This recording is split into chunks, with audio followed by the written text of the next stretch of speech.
A church is a really unique environment. It's actually one of the few spaces where multiple generations come together. And those multiple generations come together not because they're employees or anything like that. It's a voluntary choice to become part of a community. And so when that happens, we actually need to be really clear about what being a healthy community will look like. Good relationships between organisations, families and communities help children feel safer and more valued, and more likely to speak up if something is wrong. Child-safe organisations actively engage families and communities in conversations to help them better understand the children in their care. Families have the primary responsibility for children's safety and upbringing and can give valuable insight to their development.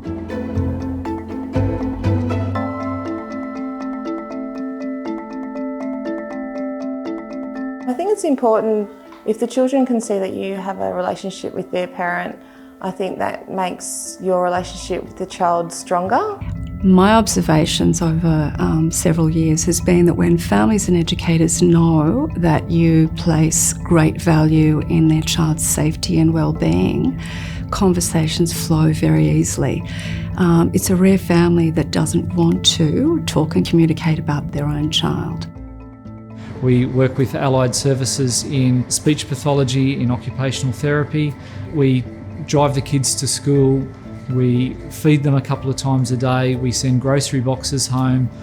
We provide family support services by coordinating with Medicare or DCJ and other government agencies. So we really do make sure that every aspect of that child and their family is sort of supported best we can. And I guess our catchphrase is support the family to support the child.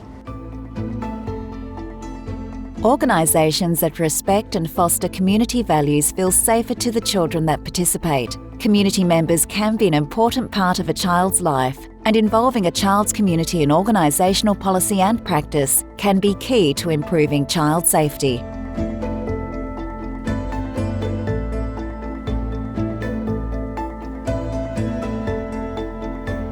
Basketball New South Wales certainly values the input of all families and particularly children, because they're the ones who are affected the most, both good and bad, within our sport. So we like to maintain those confidential and open lines of communication at all times. And by doing that, that just builds a level of trust and faith in the processes that BNSW undertakes day to day and week to week. We also recognize the Baptist Church have different speaking different language as multicultural churches, and we translate these documents into a different language like Korean and Chinese. As myself as one of Mandarin speaking people, I got a privilege to visit the church, deliver the workshop in hard language.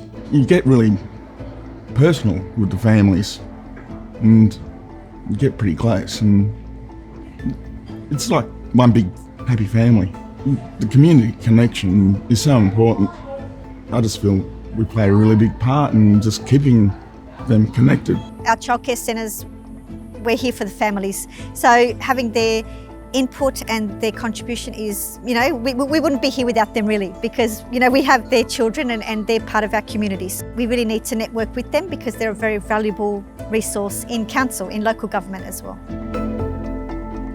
Well, I feel that the different type of people that come in here have different experiences from different backgrounds. They're able to cater to their needs. They have experiences and they can bring in stuff from their different backgrounds and their different programs. People know a lot of different people around here. Sydney's such a multicultural area, so there's always somebody that we can bring them into the school to help for the child needs. Yeah. So how do you know if you're meeting Standard 3? Ask yourself these questions in relation to how you demonstrate family and community involvement. How do you involve families and communities in your organisation? Are your policies and codes of conduct available to the community members of the children in your organisation? Does your workforce reflect the diversity of your local community? How are community members encouraged to provide feedback on your organisation? Take a screenshot to save these for later. Visit the Office of the Children's Guardians resource page for free training and resources on creating a child-safe culture. Contact the Child Safe Officer for your sector for more specific assistance on implementing the standards.